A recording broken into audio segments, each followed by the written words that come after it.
Hi folks, I'm Nathan with Two Guys in a Ride, and welcome to our how-to video on the 2019 Jeep Cherokee, and this is the limited edition. Today I'll be covering the driver's information and infotainment screens. I'll do a general overview, show you how to access information, and do a deep dive. Let's get started.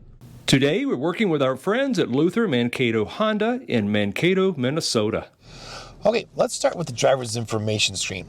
So on the far left, you have got an analog tach. On the far right, you have got an analog speedometer. And then in the middle, you've got about a 6.5-inch digital display. So to control that, you're going to use the steering wheel buttons that are located on the left side of the steering wheel. And it's quite simple. You've got up and down, left and right, and then an OK button. So if you look at the very, very top of the screen, you notice it says a time right now. Okay, but if I click the up or down arrow, I'm going to click the down arrow, it switches over. So now I've got messages and I got screens set up. You notice there's numbers by them. Here's the first one, speedometer. So on the speedometer window, this is all you get. You can't change anything else. So I'm going to go down to the next one, which is number 2. It says vehicle info. But now you notice I have left and right arrows that show up. So here I get tire pressure. And then if I go again, I get engine coolant temperature, and then I have transmission temperature. I like the gauges. They're kind of like 3D-ish. That's kind of cool. And then you have oil life, and then you have your battery voltage, and then you're back to tire pressure. All right. I am going to use my down arrow again to go to screen number 3, which is fuel economy. So on that, I actually have a couple screens as well. So in this one, it shows my average. I like it that it does the graph, kind of like a speedometer graph. It would show me the current in orange on the right if I was driving, and then my range. If I go 1/1, okay, then it changes just a little bit, and then I can press this here, the OK button, to reset if I want to. Press it again and it goes back to the first one. Okay, and again, it's just a press and a hold to reset. Now I'm going to go down again, and I get trip info. So here, again, I've got 2 screens. So I've got basically trip A, or this is trip B, and then I go over here and I hit trip A, and then on either one of those screens, again, if you press and hold the OK button, it's going to reset all the information for you. I'm going to go down again. So now we're on screen number 5. This is just your start-stop screen.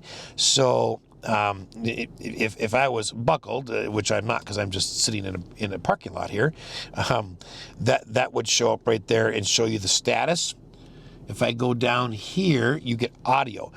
So Jeep has always had audio buttons behind the steering wheel, and on the left-hand side, you've got kind of an up and down that you can change channels with, and then our stations. And then on the far right, you've got a volume as well as a source button that's in the middle. Okay, I am then going to go down to messages. Now, there's no stored messages. These are from like your vehicle. You need an oil change, oil filter needs to be changed, whatever. Those will show up in there. I'm going to click here, go down to number 8, screen setup. Now here we have to press OK, and I really like this because you can do the upper part, the gear display, the favorite menus, the odometer, I mean, it's just so cool. So I'm going to start with the odometer, and I'm going to press OK. Okay, I can either have the odometer on or off. Now I'm going to leave that on. It'll come back in a minute. I'm going to go down to favorite menus. I'm going to click on this. All right, so there are some favorite menus here that are sort of preset. However, you have other ones you can add. For instance, if you don't want audio in there, if I uncheck that, what that means is if I exit here, okay, you see up here on top now I got number 6, messages, I got start, stop, I got trip info, fuel economy. Do you notice audio is missing? That's what you're taking out. So some of these are preset and you can't change them, but other ones, they allow you to say, well, maybe you want this in your main menu. So I'm going to go back here and I'm going to go back to screen setup. And let's see, we started with, we were on favorite menus. So I'm going to leave audio check marked. So basically everything that can be check marked, it is. If no box shows up on the right, it's default and it's in there no matter what. The ones with the check marks that have the box that appear around them when you get to them, those are the ones you get to decide, do you want to add those to that favorite thing or not. So instead of having 8 things, if you unchecked everything, you'd have like 4. Okay, nice to have all those things there though. Gear display. If I click on that, I can have it full or single. So you can see the switch over on the far right. There's the full, shows you all of them, plus lights up the one that's being used, or just the one indicator. Okay, I kind of like the full one, so I'm going to go exit here. The center. If I click here, up in the center, you see where the clock is? Right now it says time, but I can say I want that to be outside temperature and just click OK to set it. Okay? Upper left, you see where it says range? Well, I can have average economy or current economy or trip distance, trip A, trip B, or nothing. I'm going to put a compass up there. Now I'm going to go to the upper right, and it already has a compass there, so there I'm going to put the outside temperature. All right, and then I have defaults. Well, if I just want to go back to factory settings, and then you're back to odometer. So really nice way to customize your screen. I'm going to hit the back arrow to exit, and after going through that last one, we're back to the screen number 1 and where we started. So that's the driver's information screen. Next, we're going to move over to the infotainment screen. All right, so moving on over to the infotainment screen, this is an 8.4-inch screen. It has 10 Alpine speakers, a 506 watt regular amplifier, and is the latest Uconnect 4 system from Chrysler. So the way it works is you can take any one of these apps and drag them down. You can't change this button, but you have 6 other ones that you can set. So whatever is whatever you want, easily accessible, you can just click and drag. For instance, if I wanted passenger heat, I could set that right down to here, and there it goes. And it puts the settings back up in there. So I could have passenger heat there. I could have driver heat down here. I could put my heated steering wheel. Oops, let's see, where is that? Got to click and hold for a second, and then back down to here. So you can customize that screen that way. All right, now, let's talk about the different things that are on here. So first of all, let's just look at your backup camera.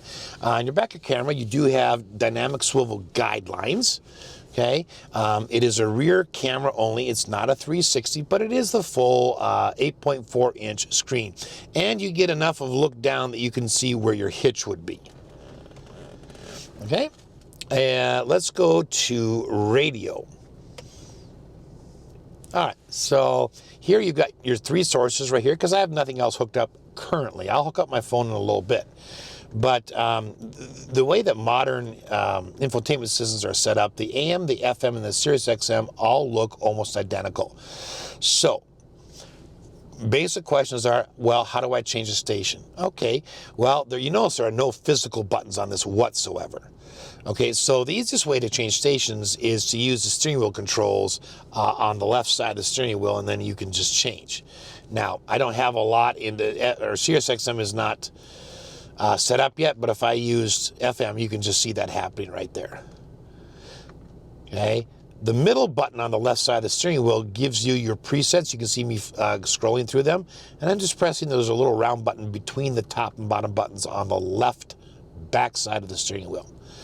So that's your favorites. Otherwise, you're just kind of going from one station to the next. Okay, all right. Now, that's how you can do it. You can also click here, and you can go and you can tune. And I think you can use this, but I don't know if anyone ever uses that. You can also just use this button, and it kind of goes to the next station that's available. All right, so that's how to tune. What if you want to make a preset? You find a station you really like, you want to make a preset. Well, if you want to, you can go over here where the blanks are and just press hold to set, and there it is. However, you don't even have to do that. Let's say you want to override this. Just click and hold. And now you overrode it.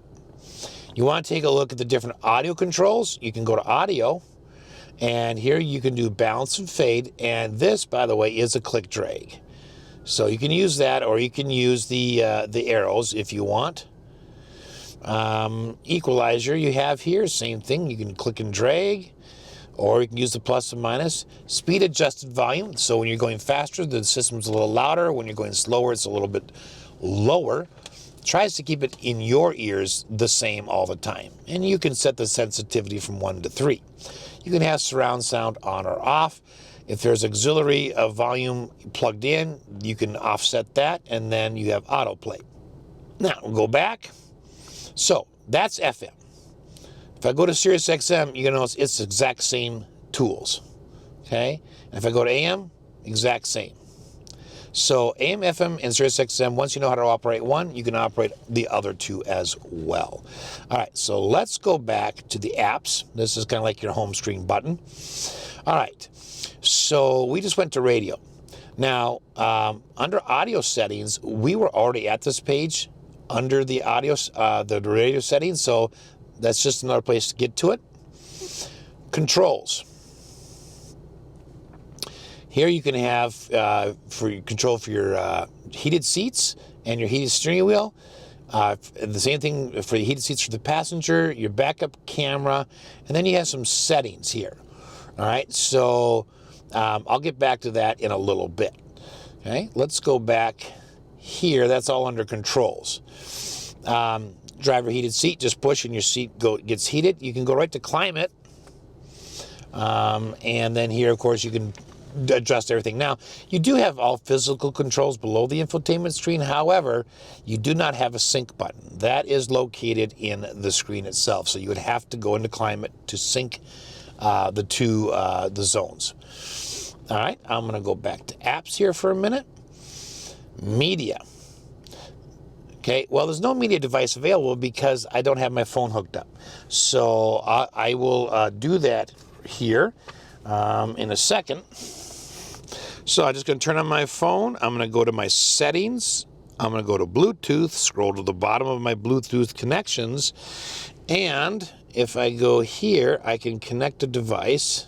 So to add a phone, I'm going to click on Add a Device.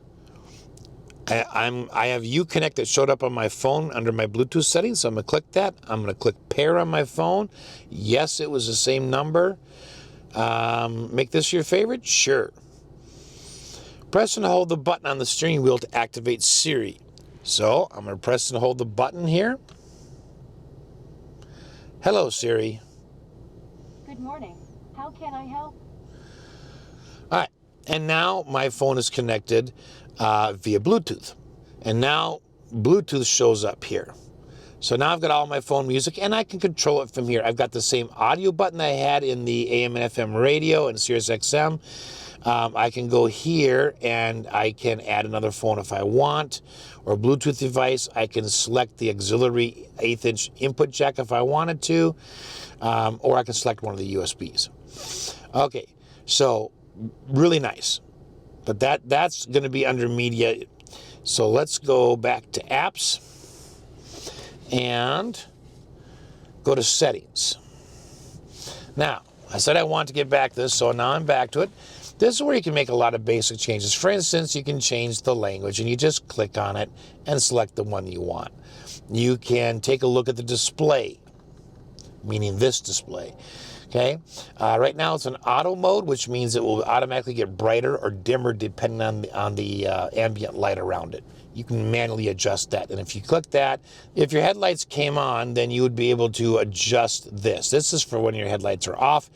Touchscreen beep. Well, if you don't like that beep, click there and it will go away. Control screen timeout. Okay, so if you don't touch something after a while, it disappears, on or off. No check mark it's off, check mark it's on. And then a phone pop-ups displayed in cluster. That you'd want to leave on because if you get a phone call, then it's going to show up in your driver's information screen. If you don't, it won't show up there. Okay, let's go back to, actually let's go back here. That's just display. You can change units, you can look at the clock, you can do safety driving assistance, which we should take a look at here. Okay, this has Park Sense, so you can have sound and display, or just sound. I would leave it on sound and display. Rear Park Sense volume. That's, you know, the parking sensor is kind of beeping at you when you get close. Ooh, that's loud, but doing that in your hearing, you might like it high. Rear park sense braking, on or off. I'd suggest leaving that on. That will help the car to automatically brake if it detects something that it's going to bump into in the rear. Tilt side mirrors in reverse, on or off. Blind spot alert, off. Lights or lights and chime. I'd leave there on lights and chime. Hill start assist, on or off. And that hill start assist is if you're on a fairly, steep hill, let's say you're at a stop sign, whatever, you can actually take your foot off the brake, get to the accelerator, and start accelerating before the vehicle will release the brake. Now, take your foot off the brake and wait too long, it'll start rolling backwards. But it gives you a couple seconds to get off the brake and onto the accelerator without you worrying about rolling backwards. Okay, that's settings. All right, down here we've got, you can adjust brakes, you can look at lights, doors and locks, auto comfort, engine off options. Now let's take a look at that one, because when you turn the engine off, you want the easy exit seats. Okay, no check mark, you don't, check mark, you do. Easy exit, what it means is you turn the car off, open the door, and the driver's seat slides all the way backwards, just to give you more room from underneath the wheel to get out. Engine off, power delay. All right, when you turn the car off, how long do you still want power to be retained? And you can go from 0 all the way up to 10 minutes. Headlight off delay. Okay, you get someplace at night and you want the lights to shine for a little bit while you get to the front door. Well, this is where you adjust that, anywhere from 0 all the way up to 90 seconds. And we'll go back here. Audio we've already seen before. This is going to be the same thing that we already saw. Sirius XM setup, restore defaults, settings, restore settings to default. Clear personal data is a good one. If you ever sell the car, you should go in here and say clear all personal settings and say yes. So it gets all your phone and contacts and all that kind of stuff out of the car system. All right, coming back here, compass. All right, right now it's just acquiring a signal, but you got a nice big compass right on your screen there. And eventually, I'm not going to wait for it, but it would acquire a signal. Let's go back. Okay, so then we get to phone here. And this is connected via Bluetooth, so you've got your favorites up here. You have your end, call, redial, do not disturb while driving, reply with text messages, phone book. All the basic things are right there. But what I'm going to do right now is I'm going to hook up to Apple CarPlay. So to do that, all I have to do is take a USB cord. This is all USB A's, so no USB C's. I'm going to plug my USB-A cord right into the slot in the front underneath the climate control system. And I'm going to plug it into my phone. And then I'm just going to turn my phone on. It wants to know if it will allow CarPlay while my phone is locked. Yes, because I want to be able to play with my phone off.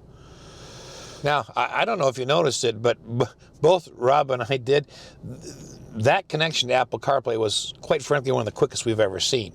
Now, other things are not as quick on this car, but that in particular was very quick. All right, Apple CarPlay, here's the way it works. First of all, you keep all these basic icons at the bottom, okay? But these three icons are your most recently used things on your phone. And if you've never used Apple CarPlay before, folks, here's what it is. It takes a look at your phone and says, I could use this app, this app, this app, and this app, and it puts them on the screen so that you can control your phone right from your infotainment screen and you don't have to pick it up. Now, so these are the most recently used things, okay? Now this vehicle does not come with navigation. You don't need it built in. You have got all the navigation apps on your phone. This is just Google. If I go in here, I could also go to Apple. Let's see, I have Apple Maps, there's Google, and I have Waze. And almost any navigation app, in fact, I've never found one that doesn't work. Okay? Now, it says I have 2 text messages here, so I'm going to demonstrate using Siri. So here we go. Robert Edwards said, "Hey, I'm in the back seat. Would you like to reply? Yes. What do you want to say?" Hi, Rob. I'm in the front seat. Your reply to Robert Edwards says, "Hi Rob, I'm in the front seat. Ready to send it?" Yes. Okay, it's sent. So in doing that, once I clicked on the fact that I had a message, all of that was done through Siri, and I didn't have to press a thing. I didn't have to press the voice command. It just did it. Okay. Now let's say I want to access Siri on my phone because I want it to open Pandora, but I don't want to search my phone. I don't want to struggle going through here. I happen to be in this nice split screen mode, and I happen to be in this navigation mode here. So I just press and hold the voice command button, the steering wheel, and I tell it to open Pandora like this. Siri, open Pandora. And there it is. So, really quick response. All right. So, anyways, that is just phenomenal. If you've never used Apple CarPlay before, boy, oh boy, we'd sure recommend you'd sit down in your driveway, run the car, and try it out because it's fantastic. All right. I'm going to go, in order to get back here, I have to hit the app button here. And then, of course, the last one over here is just, your passenger heated seat. Okay?